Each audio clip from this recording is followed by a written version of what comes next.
So we see the evil machinations of General Krall. Krell, continue. I wanted to say scroll. The Captain Marvel trailer came out. What do you want from me? I like the argument. Okay, look. So Krell sucks, and he's a bigot. He's a jackass. And his tactics tend to leave far more consequences and troop losses than normal. But we don't have a better plan, so we're going to go ahead and go along with his plan. Like, this is hard to explain, but there's several moments in the episode which basically treat the whole situation more maturely than I would expect.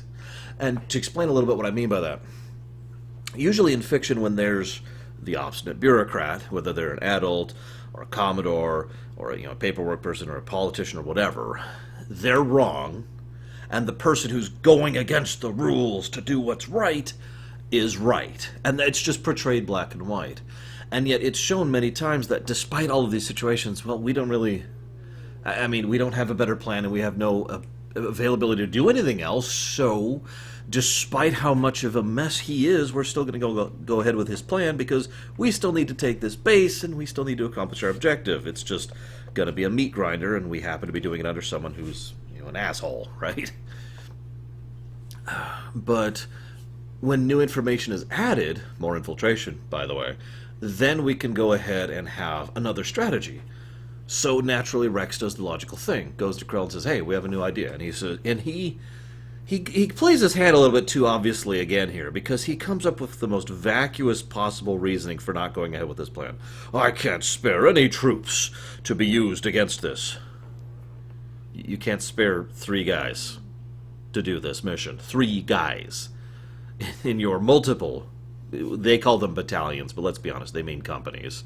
Actually, they might even not even mean companies at this point. Maybe it's platoons. I don't know.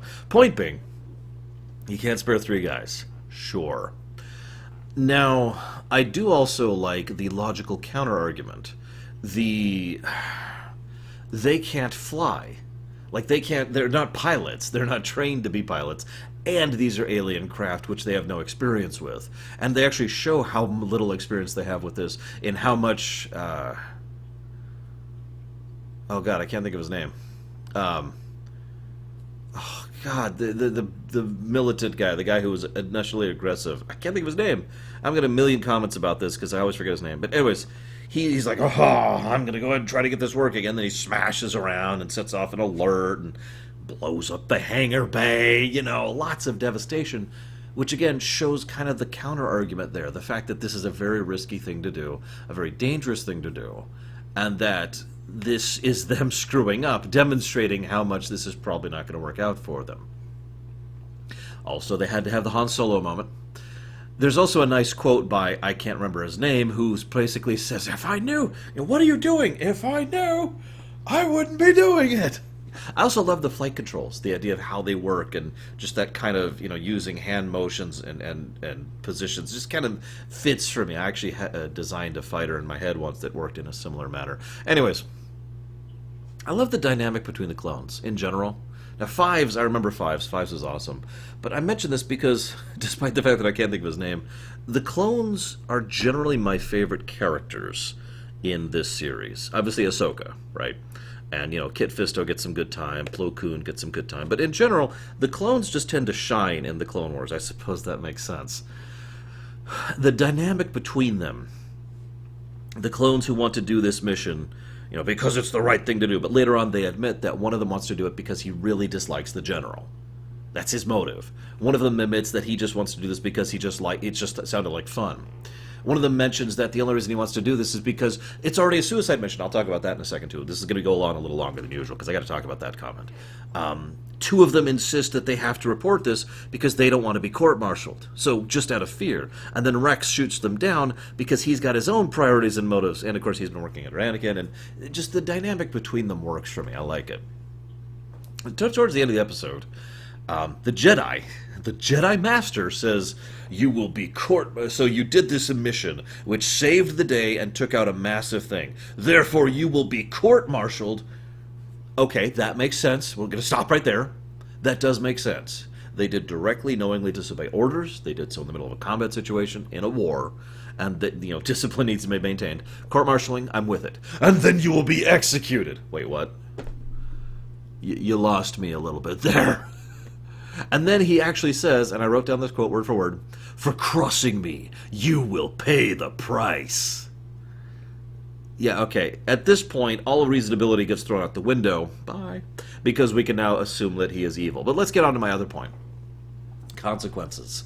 So, the thing that they keep bringing up, multiple clones, I'll bring this up over and over, is the idea that we don't want to do this because we'll get court-martialed. Now, okay, there's obvious negative consequences to that. I imagine most court-martials don't involve executions, but obviously court-martial for a clone, that's probably going to be worse than for an otherwise ordinary member of the military. So, I understand why they're so hesitant to do so, ignoring the fact that they're literally programmed to follow orders and all that, the fact that it's just going to lead to a non-life situation for them, at best, or at worst, execution.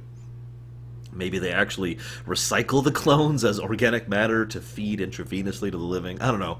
But either way, the point being, I like that that several people, the argument that was levied was that they were willing to do this anyways, because what's the consequence?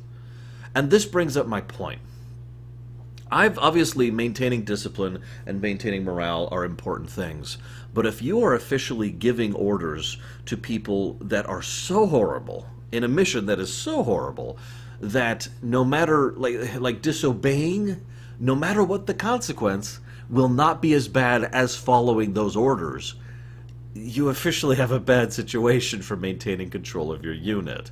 This is why so many of these clones, including Rex, I feel like pointing out, so effortlessly and easily decided to go ahead and say, "No, I'm not doing this. This will probably end with a death." But you know what? It'll be a death worth a damn. One thing the clones in general tend to show quite a bit, Fives does this as well a lot, and so does Rex himself for that matter, is the idea that they're okay with dying in battle as long as there's a frickin' purpose to it, or it accomplishes something, as long as they're not just being tossed into a meat grinder. It's one of the reasons they mentioned they were so loyal to Anakin, because Anakin would always order them on very dangerous, insane missions, lead right from the front, and somehow make it out the other side. And that's kind of logical, that makes sense, and I'm with that. And that's all I've got for this one. Hope you've enjoyed. Tonight, whatever. Next episode, we will see the conclusion of the Krell arc. No, let's try that again.